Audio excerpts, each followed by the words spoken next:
I always try to guess if you're going to start out and do it or if I should. Hi, everyone. Susie. Welcome to Brain Candy Podcast, episode 329. Sarah. The other day I was talking to, who was it, like my aunt or something, and she's like, yeah, and no, it couldn't have been my aunt. It was somebody else, and they're like, yeah, you're still doing your podcast? What are you at, like episode 100? I was like, oh my gosh. 100? Maybe in 2016. It's really crazy. I know. We have like Law and Order numbers, I'm telling you. I mean, I'm pretty proud of it. I'm the most proud. Well, I don't know. I'm pretty proud. Yeah, it's impressive because we have a lot to say, apparently. I was just thinking about this the other day, that you know what? When all those things that like maybe you got in trouble for doing at school or somebody said this isn't going, like, I remember there was a girl who sat next to me and she used to love to write her name really pretty. And she would write it out, and it would look so beautiful. And she would always get in trouble in class for, like, not paying attention. Yeah, well, now doodling. she's a calligrapher who does that professionally and does wedding invitations, and that's her job, and she makes a ton of money doing it. Because those things are, like, $4 for, like, one little tiny envelope, and she's doing that. My report card when I was younger said, talks out of turn constantly, always talking. Contributes to the conversation, but often interrupts. And now I make my living talking. Oh, for sure. It's like, stop punishing us for doing the things that will eventually lead to our success in the future. I was reading in our book club, my book club selection for May was There's No Such Thing as Grown-Ups, or I forget the right title, but it's by Pamela Druckerman. And one of the things she talks about is she lives in Paris. And in Paris, in France, they have a better understanding of how one's good points are also the flip side of their flaws. Oh, I mean, that's just about this. Yeah, yes. For everyone. And usually the thing that you're attracted to in your partner is the thing that you end up despising at some point. So totally true. And it's exactly what you're describing, where the same thing that gets you in trouble when you don't have discernment about how to use your powers for good as a kid. But then if you can harness it, you're in business. I mean, I was little and I was like, well, I have to make this joke. This writes itself. I mean, I'm doing the whole class a disservice by not saying this out loud right now. I was totally obnoxious. When you were little? It was not okay. Like how? Like, what do you mean? Explain. I don't see that. The very thing that would get you cast on a reality TV show is the thing that is really gross in it's attention-seeking behaviors and but like, just what would obnoxious. You do when you were little? I can't even see little Susie doing that. Oh my God, I was out of control. I would do anything for attention. And I was when Matt Neroni was here, I was telling him how I've learned as an adult what my currency is. The currency for me is the things that are important are time and attention. I don't need money. I don't need all of these other things, but to me, those are important. If I'm getting enough attention and if I have time to do what I want to do, then I'm happy. Huh. And what do you mean when it, as far as attention, what kind of attention is it? Is it like words of affirmation? Like you want people to acknowledge you? Okay. Yes. So that's totally got to be your love language is quality time and words of affirmation. Yeah. It's just when I was a kid. I want you to take that. When was the last time you took the love languages quiz? I never. Oh my God. Okay. Well, Why this would is your I do homework that? assignment. Because it's so interesting to learn. Is it? Oh my God, Suze, this is like marriage miracle stuff and even just relationship stuff. It's so important. Okay, so do you know about the love languages? Yeah, and I always roll my eyes about it. Oh no, it's so important. So it really, it says that all of us have a different way of communicating love based on how love was communicated to us when we're younger. And the easiest example, or the thing that really made me understand this on a deep level recently, is food. And my husband's relationship with food, and mealtime, and my relationship with food. Okay. And when he was growing up, they didn't have a lot of money, and things were often really chaotic. And his mom, struggles with mental health issues. So the one way she was able to be a mom and connect to her family was through making them a meal. And she was like from Indiana, where it would be just like American, like greasy comfort food, like comfort food, like bacon wrapped mashed potato or bacon wrapped meatloaf with mashed potatoes, like that kind of thing. Yes, please. Mm-hmm. And that became, since there wasn't the big holidays and she wasn't doing like the things a lot of moms, you know, the typical, we'll call them neurotypical mom would do, you know, or mental health, like typical mental health, all that kind of stuff. Yeah. That was how she showed love. So in my family, food was not used to show love. It was used as, and really like nobody had a good relation. My mom would just had the worst eating habits and like would go all day without like eating. Grazing. And then, it was grazing, or it was like merely to keep you alive. And then barely that, you know, there was no sit down, like we didn't do that. And so for me, food was just this thing that was like, it doesn't have any meaning. It's just, you just eat it and that's it. There was no attachment, no deeper attachment to it.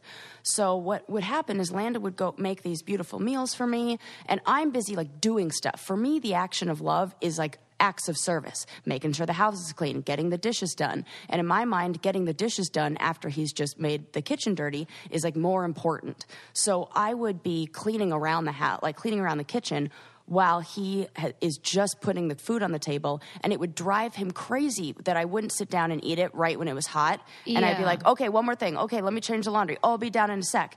And he was so hurt by that because it was me rejecting this way that he shows love. The same way if I were to clean the whole house and he would not even really acknowledge it, I'd be like, what the actual fuck? I would be so hurt. So once I understood that's how he communicates love and what that means to him, and that how I communicate love, I started to make sure that when he's doing those things, I like recognize them and acknowledge them and validate them and say thank you and I'm grateful for that, because my default is to not recognize it. And by understanding that, oh my gosh, you make the other partner feel validated, you make them feel supported, you make them feel seen. And often how we are communicating it to our partner is how we want it, but there's it gets lost in translation. And I always use like you're showing up at their doorstep with mangoes and they're going, what the fuck, where's my steak? And you're like, but I have these mangoes. And they're like, but that's not what I asked, you know, so it's that. So there you go. That's a little. I like all that. I do get what you're saying, and I like the concept. The thing that made me roll my eyes is that it seems to have been embraced by a particular type of woman that irritates me. Yeah. Well, I mean, it's like anything. It's like the same thing with, you know, like positive affirmations or, you know, if you don't look at like how to use this information. Like you know. I get that. Like the power of positivity thing, or what is that? The secret? You know, that one kind of bugs me sometimes, because what they're not telling you is you can't just visualize, you know, the perfect future and everything that you want. You also have to visualize the steps that it takes to get there. That's the biggest step. That's the big trick. But if you just look at the pop psychology, like, you know, what sounds good in a headline thing, you're going to kind of miss some of those stuff. And the same thing with love languages. Yeah. One thing that I'm visualizing in your future is a third love bra. Oh, you don't have to visualize it in my future. It's here right now, and it's so comfy. Third Love has perfect fit bra for every woman. You're probably wearing the wrong size. You're probably bitter about your bra. And Third Love wanted to fix that. So they made more than 70 sizes, including their signature half cup sizes. Thank the good Lord. Then you can skip the trip. You don't have to go into the weird dressing room and get measured by someone who doesn't know what the heck they're doing anyway. You just take this quiz and Third Love will tell you what size you should order. It actually is really fun. And they have 100% fit guarantee. So you can wear your bra for 60 days, wash it, put it to the test. If you don't love it, you can return it and they'll donate it to a woman in need, which I love that. Yes. And it's just really high quality stuff without, you know, the itchy whatever fabric and tags everywhere. and memory foam cups that mold to your shape. Third Love knows there's a perfect bra for everyone. So right now they're offering our listeners 15% off your first order. Go to thirdlove.com/brain to find out, or to find your perfect fitting bra and get 15% off your first purchase. That's thirdlove.com/brain for 15% off. And they have robes and other nice stuff. You know what I'm thinking? Too. That might be a really good gift for, I know Mother's Day has already passed, but for like your mom or your grandma who's wearing that. Because they're wearing like those beat up 1960s hideous. Yeah, my friend just got married and they took her grandma to go get a dress for the wedding. And, you know, grandma was like, I don't want to, you know, whatever, I'm not going to get anything new. And they went to go like into the dressing room to try stuff on and saw her bra. And we're like, oh my God, this is from like the original Sears catalog. That's hilarious. You have got to change that. Right? So, that is an old lady thing to do. They really hang on to those. No joke. Yeah, and good idea. Like, get those people a new bra. You will change their life. Have you? Oh, yeah. You get a new bra that fits. It's like the whole, like, I'm walking on sunshine. That's how I felt. No joke. That's funny. Yeah. I saw another documentary I wanted to tell you about. Yay! It's called, you may have seen it on Netflix. It's called Perfect Bid. The Perfect Bid. Did you see it? No, I didn't. What is that? Is it about eBay? No, it's about The Price is Right. You know my friend Megan won on The Price is Right. Yes! So shout out to Megan. Big time winner. Shout out to me. She won a car, didn't she? Yes, $23,000 in a car. That's amazing. Yes. What's your favorite game on Price is Right? Oh, Plunko? Yeah, you got to pick that. I love that one. Does what Price about is you? Right have the... I like the one where it's the product and you try to guess if it's higher or lower than that price. High-low, yes. Oh, God, I love high-low. I feel like I'm so good at it because I shop at all those. I shop at like the 99-cent store, and I shop at like Big Lots. Then you learn about all the pricing of those really obscure random brands of stuff. Oh, yeah. I love it. So good. So I think that you and I are documentary enthusiasts and connoisseurs. Yes. And a lot of people probably prefer documentaries that are, I don't know, like Blackfish, where it's like scandalous or murders or whatever. But some of my favorite documentaries are ones like this one. It's where it really is just one guy telling a story pretty much. And then they have archival footage and then a few other interviews. But so this guy, okay, let me back up. Yes. I had read in Esquire the story of the guy who a few years ago had beat The Price is Right. So he had went into the Showcase Showdown and he had correctly guessed his Showcase Showdown to the dollar. And that had never happened before. How did he do that? And that's what everyone wanted to know. And he kept doing these interviews that I read and saw where he would say, you know, I just watched the show all the time and paid attention to prices and basically was able to beat the game. And that's what I thought happened. But it turns out that there's a guy named Theodore who is very good at math and went to over 30 tapings over, you know, as many years. And he created a database of every price for every, right? Every single item forever, and then memorized them. And he would go and he became something of a novelty, but Bob Barker would be like, oh, did Theodore help you? You know, like they all knew about this guy who would always know the right price, and they didn't have any rules against it because you know how when you're on The Price is Right and everyone yells out the price and you don't know which person might know it and which person doesn't. Right. So now, is Theodore a regular attendee of the show? Yeah, he went to about 30 tapings. Oh my God. Okay. Like one time he did get up on stage and it was a big thing like, Theodore, you finally made it. And Bob Barker made a fuss and, you know, he did well, but then when they spin the wheel, that's down to luck. Yeah. So he didn't actually go to the Showcase Showdown because he didn't win the, whatever that's called.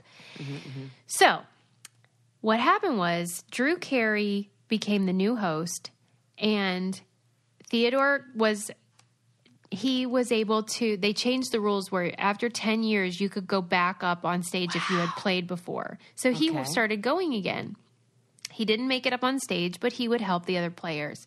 So when that other guy went up to the Showcase Showdown, Theodore added it up and yelled out the number, and the guy said it, and then the guy won, and Drew Carey was shitting his pants because they were like, oh, well, I'm going to get fired because I won't have a job anymore. If the game is beatable, this show will be canceled. God. And so it was just really fun to watch because anybody that will memorize a database of prices is going to tell a really good story because he's going to remember every detail. This is like my favorite book, Moonwalking with Einstein. Yes. Where it's like, yep, I want to hear every single thing that you got. Yep, how the heck you did that, because that's going to be an interesting story because you guys are an odd bunch.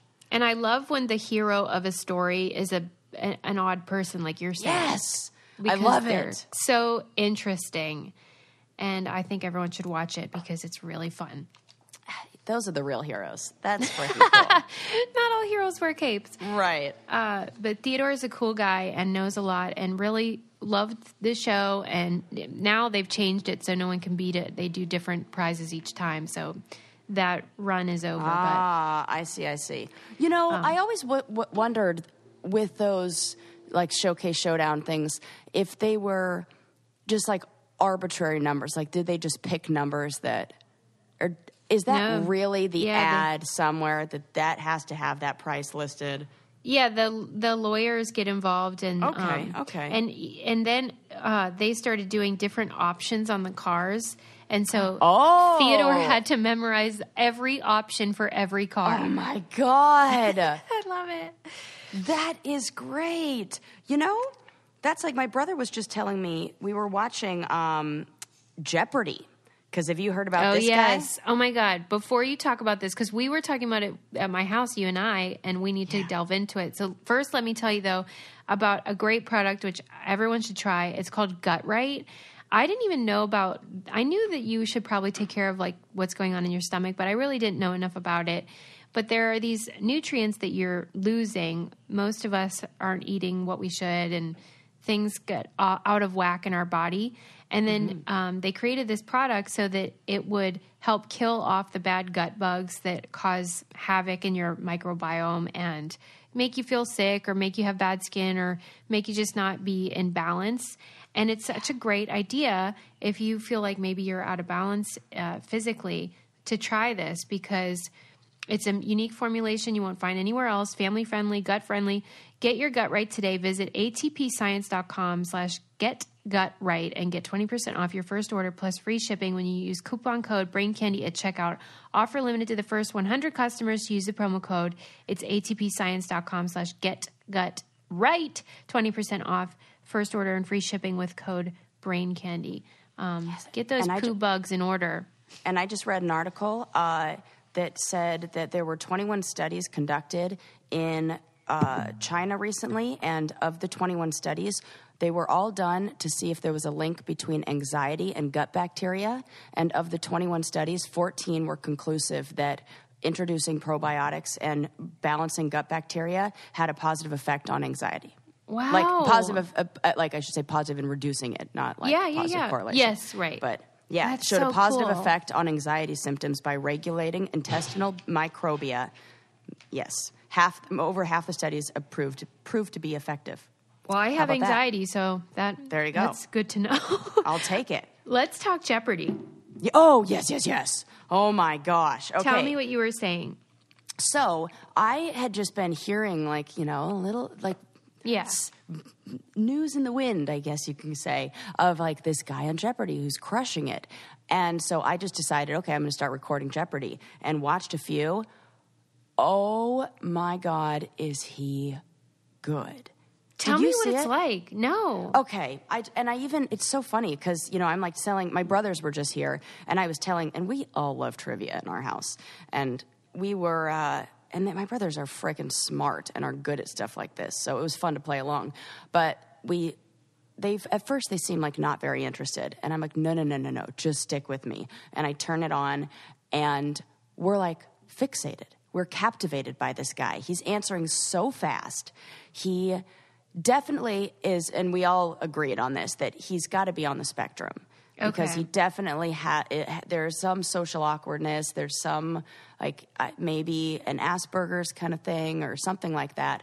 But just his ability to memorize anything. I mean, this is just, it's a skill that you don't even see in neurotypical people usually.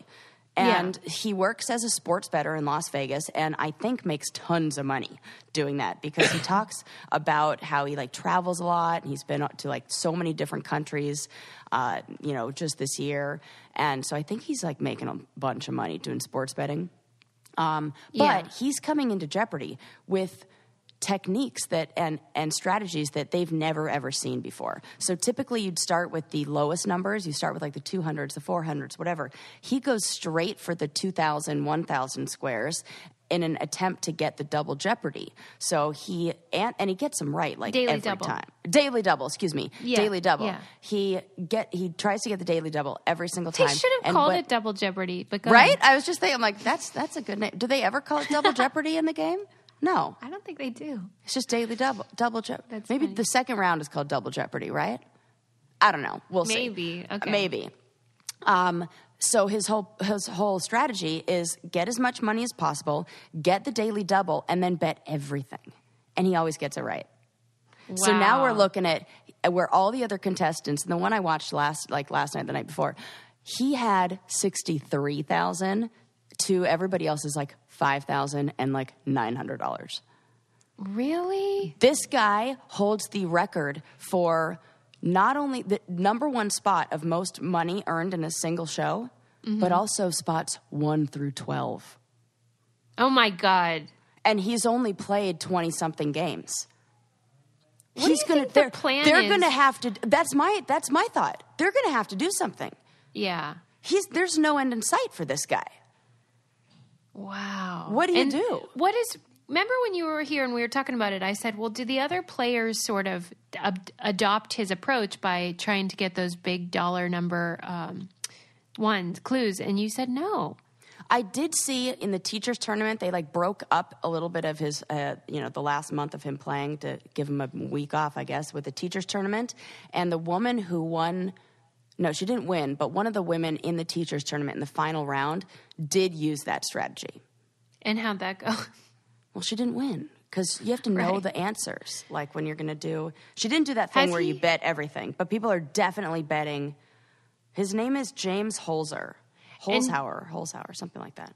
Okay. And so has anyone ever come close to winning, do you think? No.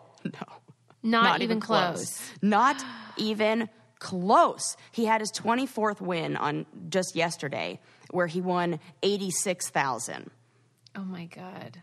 Okay, so he's only played 24 games and he's made almost $2 million. Wow. Ken Jennings is the record holder and he's made $2 million, like $2.5 million, but he did it in 74 games. Wow. So what are they even going to do? Like, you should see the pictures of the other contestants' faces. They're like pissed. They look like so unhappy.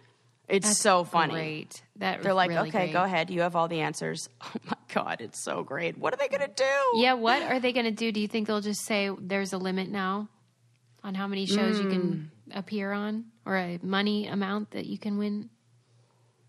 I don't know. It's weird. It's a catch-22 because it brings a lot of viewers.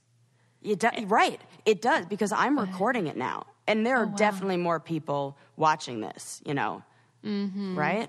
Yeah. No, their ratings for sure go up, but then they have to wait, a season or a year or whatever until they sell the ads for the next one. So it's not like they automatically just make more money right away to cover the winnings. I don't know how it works. I don't even know what they're going to do. How many games are you able to win?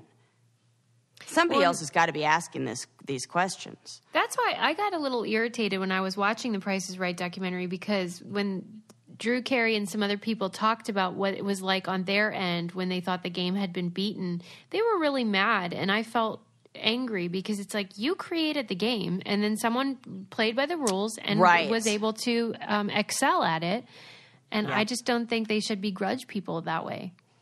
Oh my gosh, I agree. I said the same. I think the same thing when we were on the challenge. If like, do not penalize us for coming up with a way to beat it that you didn't talk about. You know, that was like on Road Rules when I was on there, and they said we had to vote people off on the Viewers Revenge season, and we decided to just do a volunteer system and do it in order. They were so mad because it makes terrible television. But they were trying to shame us into not doing that because they knew they couldn't force us not to do it. Yeah. But it ruined their show. And so what they would do is be like, I think it's really lame. Like producers would come on and be like, it's lame that you guys are doing it. I'm like, lame? Wow. Like, we're trying to win money here. And then they just shame you to like, you guys are boring. Yes. Oh, you're so boring. You made really a dumb game. Like, well, fucking deal with it.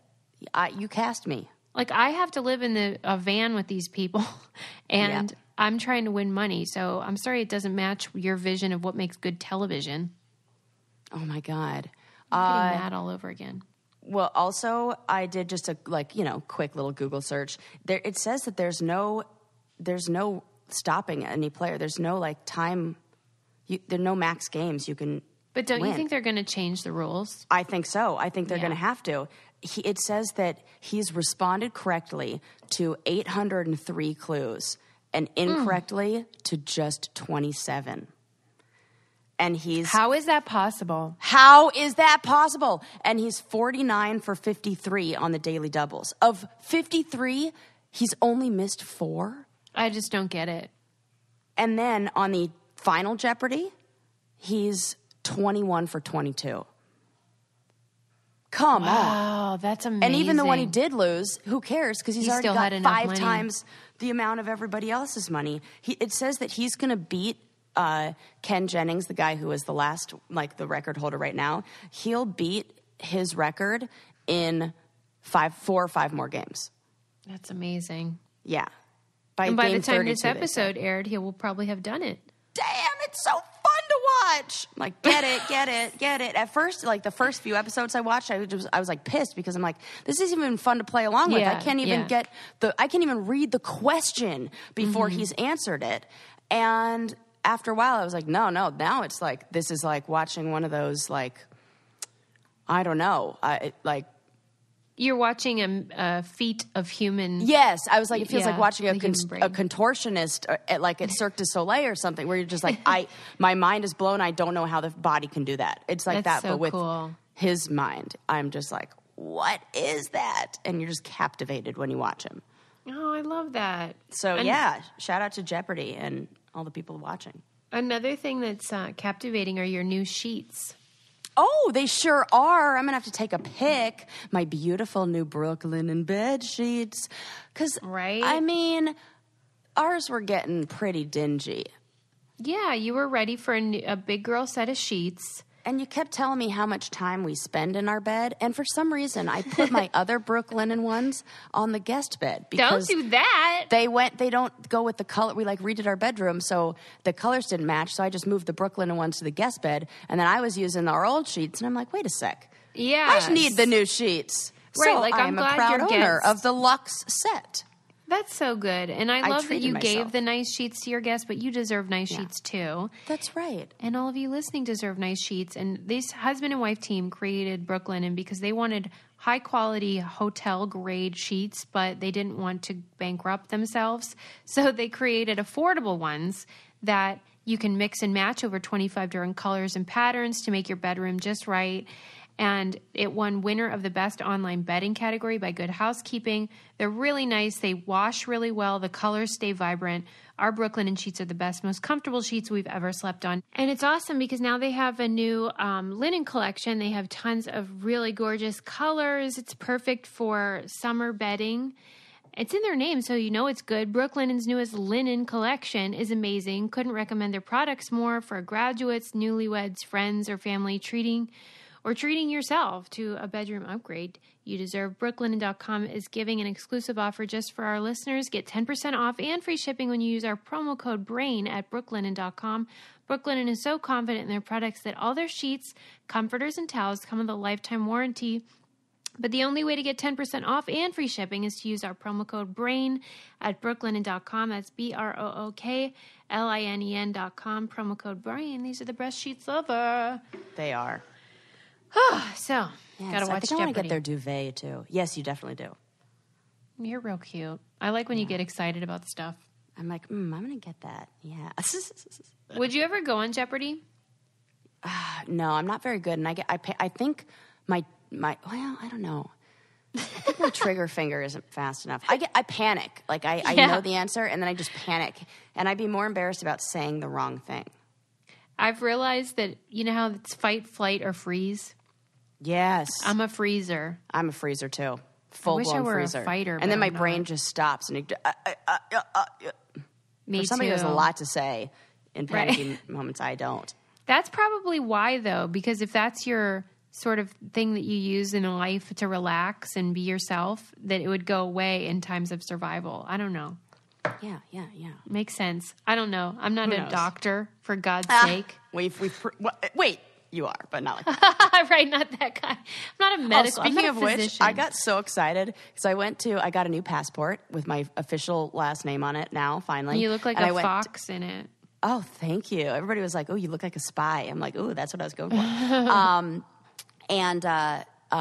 So I went to American Airlines to go update like all my accounts and everything. And they had a drop down box for title, and it said like Miss before. So I like go click it to put Ms. like I do. But it gave me the option of Master. And wait a minute, don't you know I clicked on that one? So now my American account says, hello, Master Sarah Patterson. Oh, no. Hell yeah. Wait. This is hilarious. Because I took a picture. Don't you worry. I think that's for, young boys like Master Lincoln Butler. No, it's not. Yes. It's for adults. It's got to be. How do you know? Because the other options are sir, doctor, like... Oh.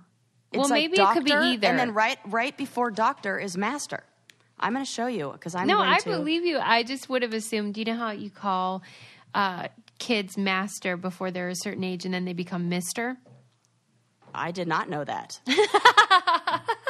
That is super funny. But maybe it's for both, like those people and people with masters.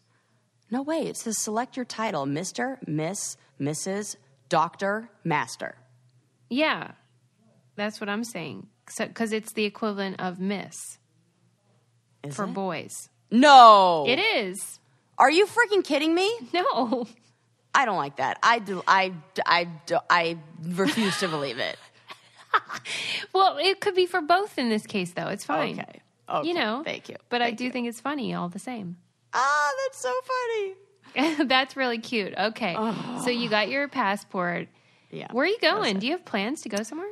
I'm going to Mexico for my friend Megan's, the same Megan who won The Price is Right. I'm going for her wedding to... Wait, she's not married to that guy? No, they just have some babies. I had no idea. They've been engaged for a long time. Yeah. What have they been dragging their feet about? Well, it's both of their second marriage, and they're like, okay. We're it in means this. nothing. We have 2 babies. Right. They're like, if this means nothing, we're already like, we bought a house, we have 2 children, we have, so now they're going to, yeah. That's really cute. Oh, mazel tov to them. I read this article about, it was actually in the Pittsburgh Post-Gazette, and it was about an aging clown named Mr. Smacky. And it was about how this guy, I think he's in his 70s, and he's been a clown for 30 years or something, and he's having trouble finding work because of a few things. First of all, an old clown is a little weird. Yes. And also there's been a bit of a problem with clowns with that Pennywise thing. Ew, yeah. And, people are more freaked out by clowns lately. Yeah. And so it's kind of a sad story about how, he's not getting jobs anymore. And it's just something I never thought of. Oh. And yeah. I don't know. I just wanted to become sad. Yeah, like a sad clown. Yeah. God. Isn't that a bummer? Mr. Smacky wants to work. He wants to bring joy. And is there a clown union?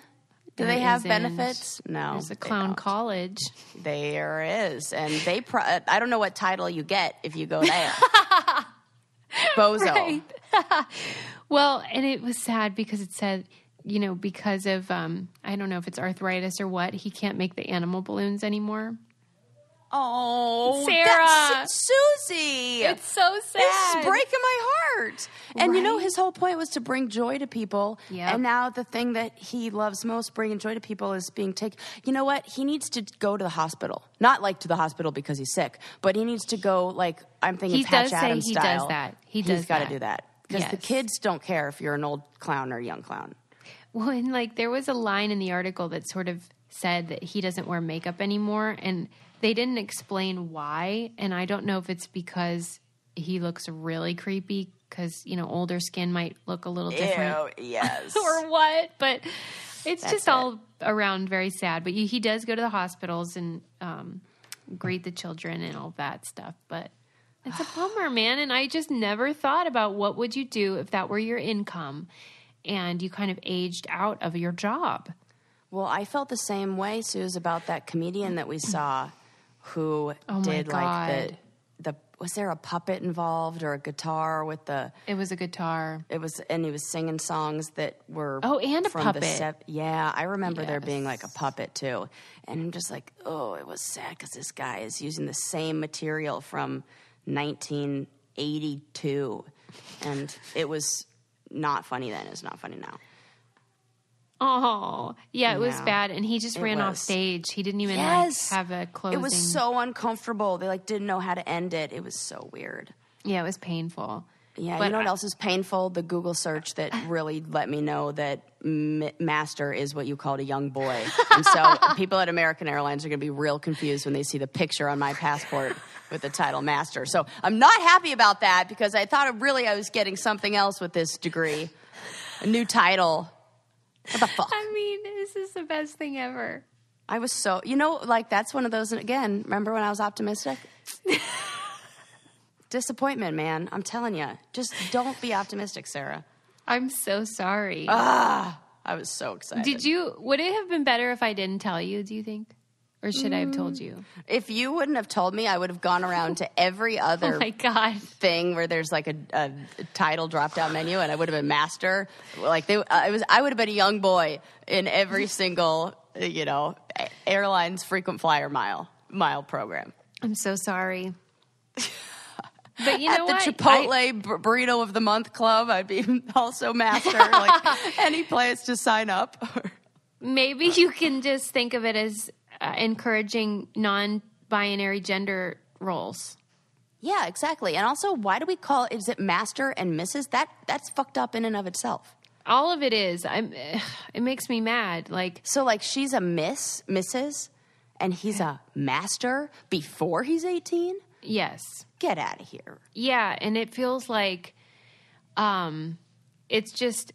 The reason why you didn't know that, though, is because nobody even uses it. So it usually is Miss and then Mr. There wasn't even an equivalent for an unmarried man. And that was annoying. Yeah. But if they were to use one, it would be master.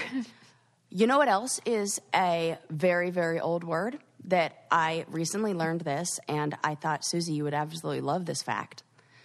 So a professor from the linguistics department of New York University was researching the oldest word that hasn't changed pronunciation. Ooh, I love it. Yeah. Okay. Mm-hmm. What would you get? This is a word that you can go anywhere in time, and you'd point to it, and it would be called that thing, or we'd say that about whatever it is for the last 8,000 years. Oh, my God. Yep. Do you have any guesses? You're never... I mean, my instinct was the word no. Oh, that's a good guess. Because it's so similar in so many languages. That is not at all correct. Mine went to religion, of course, to make it something about God or whatever, but I just don't know. So it's based on a Proto-Indo-European language, and the word is lox. Lox? Like as in the smoked salmon. You have got to be kidding me. Yes. Well, leave it to the Jews. Never changed. Like they've been drying fish like that, and yes, exactly. Wow. Isn't that interesting? Lox is an 8,000-year-old word that has never been changed and has always been pronounced the same. Well, at first I heard it on Wait, Don't Tell Me. Mm-hmm. And then I had to do a deep dive into news articles that talked about this. Yeah. Of all the things that are constant, it's smoked salmon. Yeah. Smoked salmon, right. Who would have thought? I don't know. And most everything, it says in modern English, more than half of all words are borrowed from other languages. Yeah. So this is a word that was we didn't borrow it, didn't change. It always stayed the same.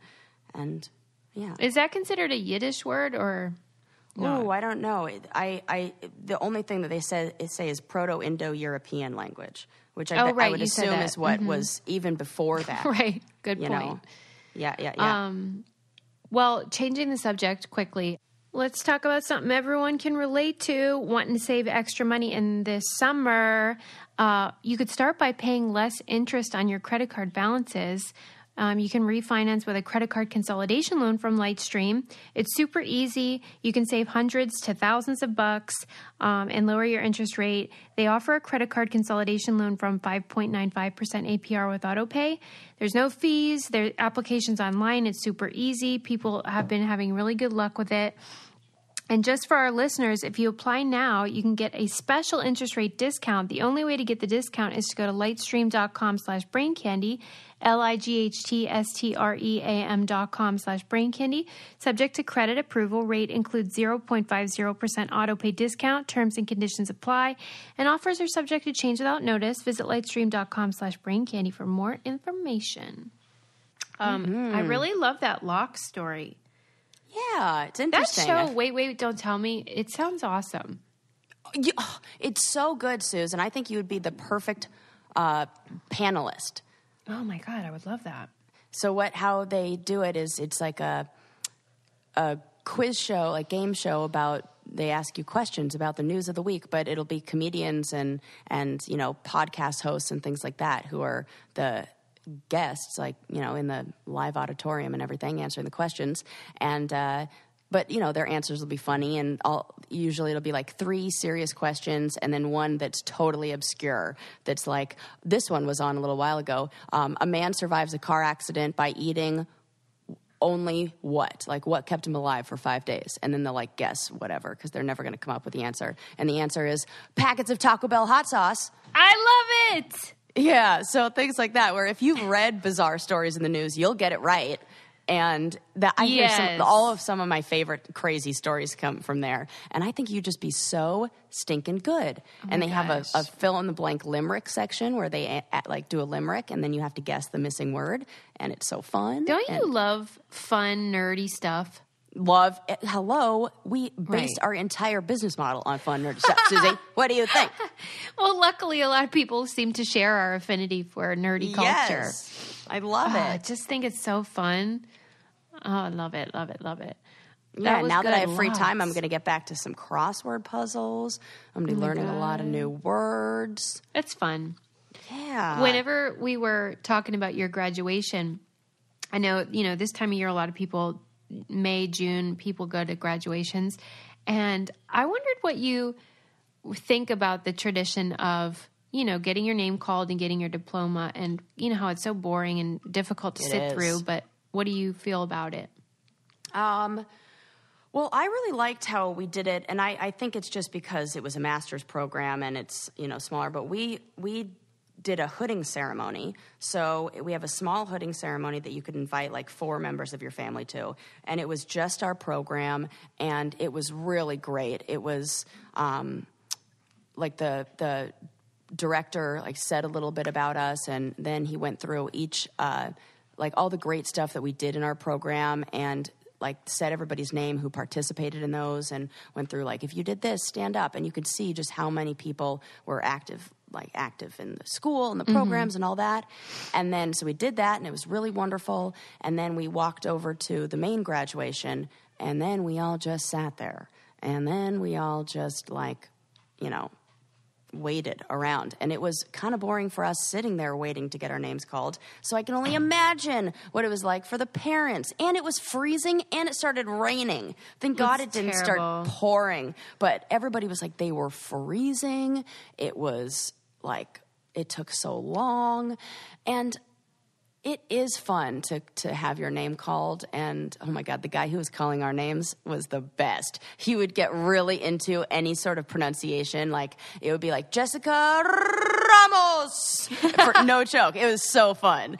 And so I mean, that's all you can do to kind of spice it up, I'm sure. Exactly. I was joking with the people to the right and left of me, saying that I was going to ask him to roll all the R's in my name, too. Like, Sarah Patterson! You know, like, I mean, I didn't do I remember when I was sitting in mine when I got my PhD, and my brother was in the audience, and I had my phone on me, and he texted me during it, and it said, "My kingdom for a flask." Yeah. Because you just want any kind, just give me a drink, anything. But, and I was reading this article that was saying how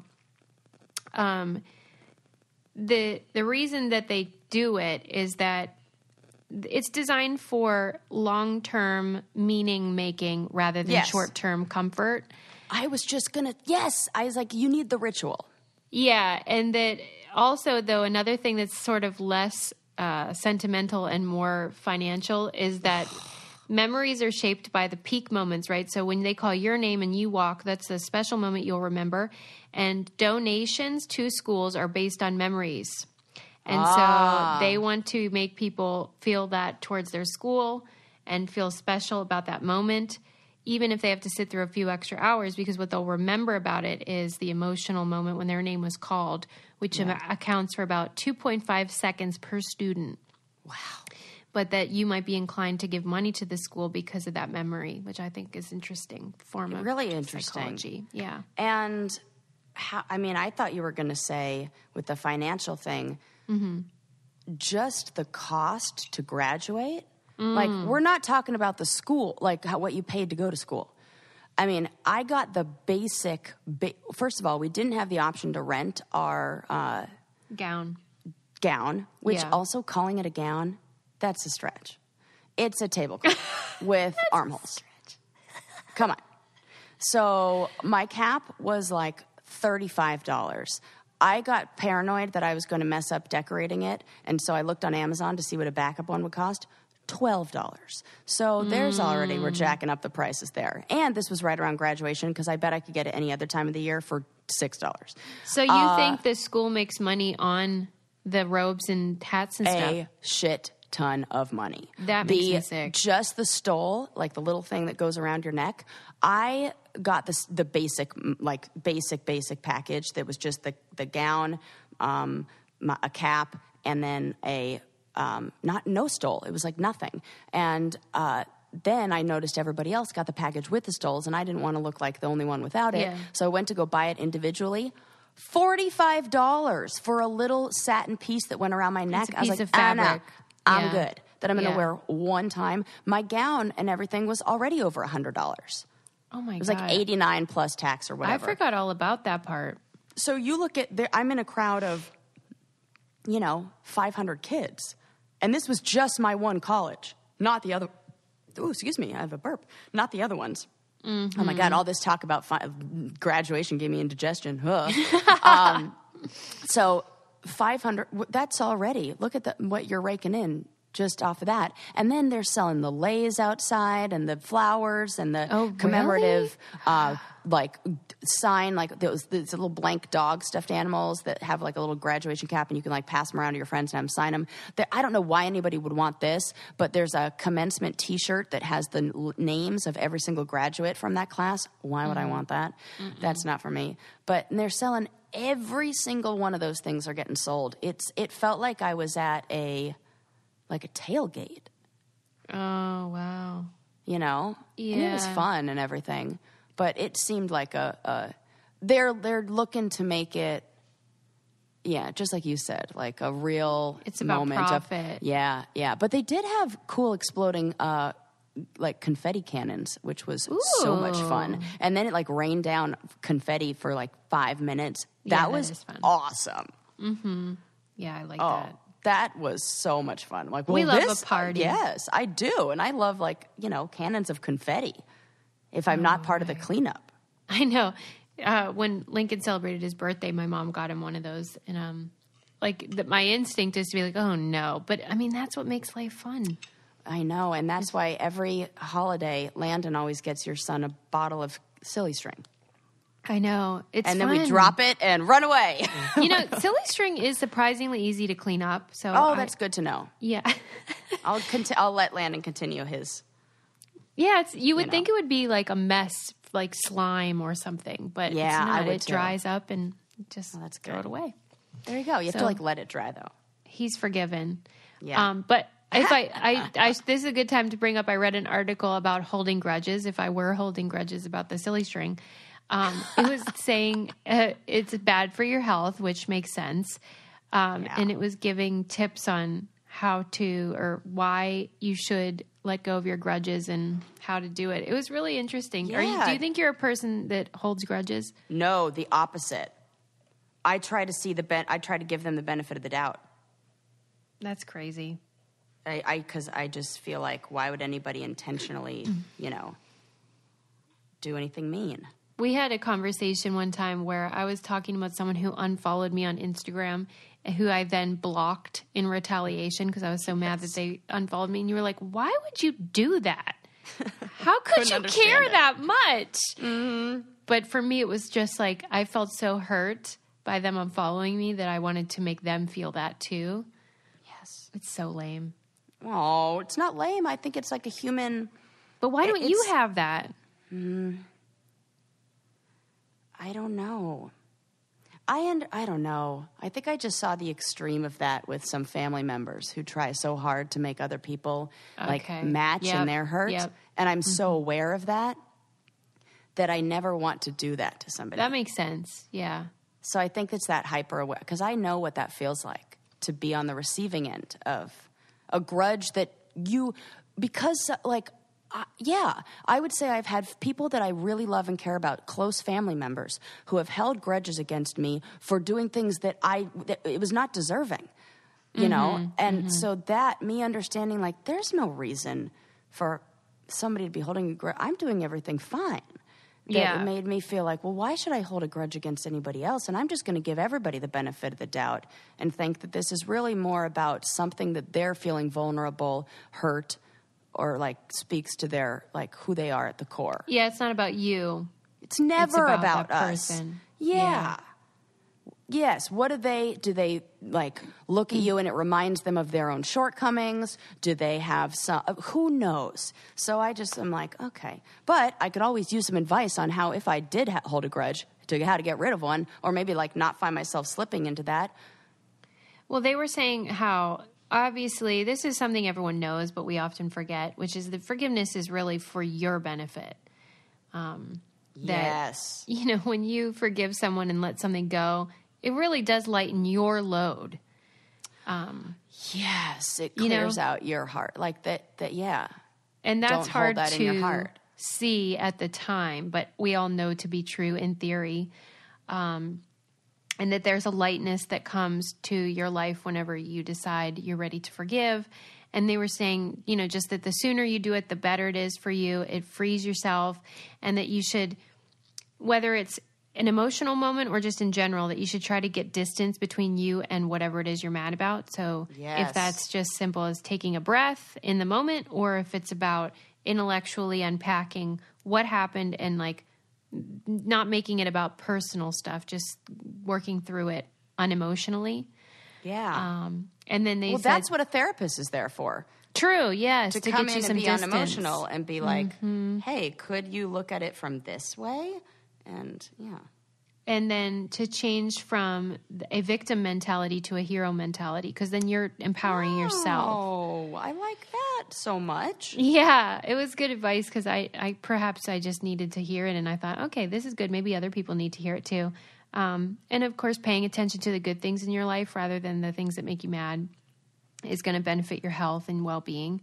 And just accepting that, sometimes life doesn't turn out the way we want. Sometimes people are assholes, and then so if you hold on to it, you're making your own life worse. Yep. Totally. Sometimes people are just assholes. You know, but too much of that goes in. I think that's where kind of what I had to realize. Yeah. Sometimes people are just assholes. Because I would almost be not standing up for myself when I needed to. And giving people too much of a benefit of the doubt. Yeah, right. Not holding them accountable. Yes. Like, oh, that person who stole my, parking spot and was a dick to me is probably just having a bad day. No, he's just being a fucking asshole. Sorry, Linda. And we should definitely say, hey, buddy, quit doing that. I remember when I interviewed John Edward, the psychic medium who talks to people who've passed. And I was saying, when you realize that someone has lost someone close to them, you realize why they might be misbehaving or treating others poorly. And he was like, well, yeah, but they should not do that. Right. Even if they have a reason. Excuse. Yes. Yeah. Yeah. And I always remember that where he's like, yeah, you can still acknowledge that and be like, don't do it. Right. Yeah. But when people just accept their bad behavior, I always am just like, what do you mean? You're just, well, that's just how I am. I'm just, I just am in a bad mood, or I'm just always late, or I'm just, Yeah, whenever anyone says, like no. that's who I am, I always take a minute and think, like, what do you mean by that? Right.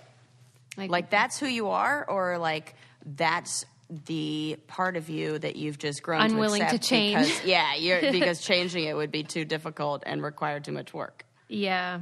Yeah. But I thought that was good advice. Maybe I'll have Dahlia put that in the newsletter because I think people might benefit from it. They sure, and I think that's what that forgiveness really is. Like biblically, it's always like forgive, not for the other person, but to free up your own heart.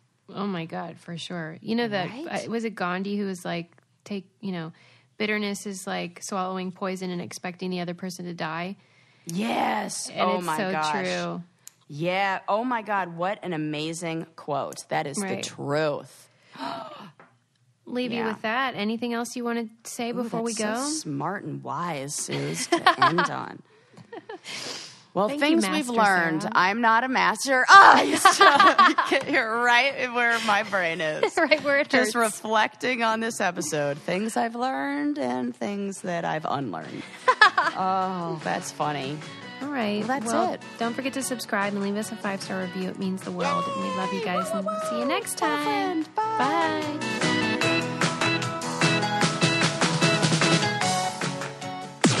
This podcast is brought to you by Wave Podcast Network.